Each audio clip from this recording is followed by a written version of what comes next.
ನಿರ್ಮಲಾ ಸೀತಾರಾಮನ್ ಅವರು ತಮ್ಮ 9ನೇ ಬಜೆಟ್ ಅನ್ನು ಮಂಡನೆ ಮಾಡ್ತಾರೆ. ದೇಶದ ಇತಿಹಾಸದಲ್ಲಿ ಫಾರ್ ದ ಫಸ್ಟ್ ಟೈಮ್ ಭಾನುವಾರ ಬಜೆಟ್, ಸಂಡೇ ಬಜೆಟ್. ದೊಡ್ಡ ನಿರೀಕ್ಷೆಗಳು ಅನ್ನುವಂಥದ್ದನ್ನು ಈ ಹೇಳೋದಕ್ಕಾಗೋದಿಲ್ಲ.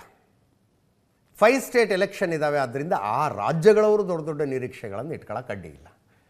ಕೇರಳ, ಪಾಂಡಿಚೇರಿ, ತಮಿಳುನಾಡು, ಅಸ್ಸಾಮು, ಪಶ್ಚಿಮ ಬಂಗಾಳ, ನಾಳಿನ ಬಜೆಟ್ ಭಾಷಣದಲ್ಲಿ ಆ ರಾಜ್ಯಗಳು ಮತ್ತು ಆ ರಾಜ್ಯಗಳ ಊರಿನ ಹೆಸರುಗಳು ಮತ್ತೆ ಬರ್ತಿರ್ತವೆ.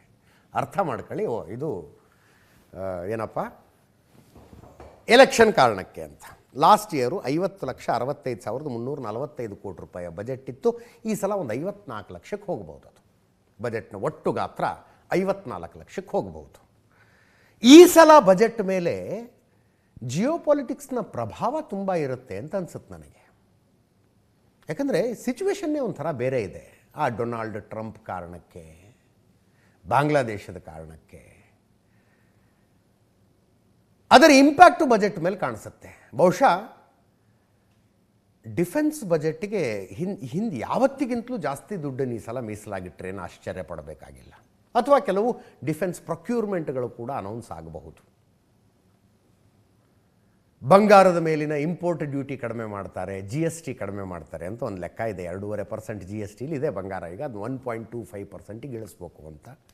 6% ಏನೋ ಇಂಪೋರ್ಟ್ ಡ್ಯೂಟಿ ಇದೆ, ಅದನ್ನೂ ಕಡಿಮೆ ಮಾಡ್ತಾರೆ ಅಂತೇನೋ ಒಂದು ಲೆಕ್ಕಾಚಾರ ಇದೆ. ಅದನ್ನು ಹೊರತುಪಡಿಸಿದ್ರೆ ಎಲ್ಲರೂ ಅಂತಾರೆ ಈಗ 12 ಲಕ್ಷದ ತನಕ ಟ್ಯಾಕ್ಸ್ ಇಲ್ಲ, 12 ಲಕ್ಷದ ಆದಾಯದ ತನಕ ಟ್ಯಾಕ್ಸ್ ಇಲ್ಲ ಅಂತ ಲಾಸ್ಟ್ ಟೈಮ್ ಅನೌನ್ಸ್ ಮಾಡಿದ್ರು. ಈ ಸಲ 15 ಲಕ್ಷಕ್ಕೆ ತಗೊಂಡು ಹೋಗ್ತಾರೆ ಅಂತ. ಬಂದುಬಿಡಿ, ಅಂದರೆ ಇದನ್ನೇ ಮಾಡ್ಕೊಂಡು ಕೂತ್ಕೋತಾರೆ. ನನಗೇನು ಅನ್ಸೋದಿಲ್ಲ.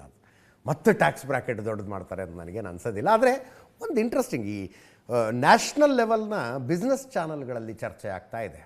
ಒಂದು ಅವಕಾಶ ಕೊಡ್ತಾರಂತೆ, ಗಂಡ ಹೆಂಡತಿಯ ಆದಾಯವನ್ನು ಒಟ್ಟುಗೂಡಿಸಿ ಒಂದು ಇನ್ಕಮ್ ಅಂತ ತೋರಿಸಿ ಟ್ಯಾಕ್ಸ್ ಕಟ್ಟೋದಕ್ಕೆ ಅಂತ. ಅದರಿಂದ ಒಂದಷ್ಟು ಟ್ಯಾಕ್ಸ್ ಸೇವಿಂಗ್ ಆಗುತ್ತೆ ಅಂತ ಒಂದು ಲೆಕ್ಕಾಚಾರ ಇದೆ. ಆ ಲೆಕ್ಕಾಚಾರ ಭಾಳ ಡೀಟೇಲ್ ಆಗಿತ್ತು, ನನಗೂ ಪೂರ್ತಿಯಾಗಿ ಅರ್ಥ ಆಗಲಿಲ್ಲ. ಬಟ್ ಅದು ಅನೌನ್ಸ್ ಆದರೆ ಒಂದು ಇಂಟ್ರೆಸ್ಟಿಂಗ್. ಹಿಂದೆ ಯಾವತ್ತೂ ಹಂಗೆ ಆಗಿರಲಿಲ್ಲ. ಅಂಥದ್ದೇನೋ ಒಂದು ಮಾಡ್ತಾರೆ ಅಂತ. ಗಂಡ ಹೆಂಡತಿ ಇಬ್ಬರ ಆದಾಯವನ್ನು ಒಟ್ಟುಗೂಡಿಸಿ ಒಂದು ಆದಾಯ ಅಂತ ಕನ್ಸಿಡರ್ ಮಾಡಿ ಅದಕ್ಕೊಂದೇನೋ ಟ್ಯಾಕ್ಸ್ ಕಟ್ಟುವಂಥದ್ದು ಒಂದು ವ್ಯವಸ್ಥೆ, ಅದರಲ್ಲಿ ಸೇವಿಂಗ್ ಮಾಡ್ಕೊಳ್ಳೋದಕ್ಕೊಂದು ಒಂದು ಅವಕಾಶ ಮಾಡಿ ಕೊಡ್ತಾರೆ ಅಂತೆಲ್ಲ ಲೆಕ್ಕಾಚಾರ ಇದೆ.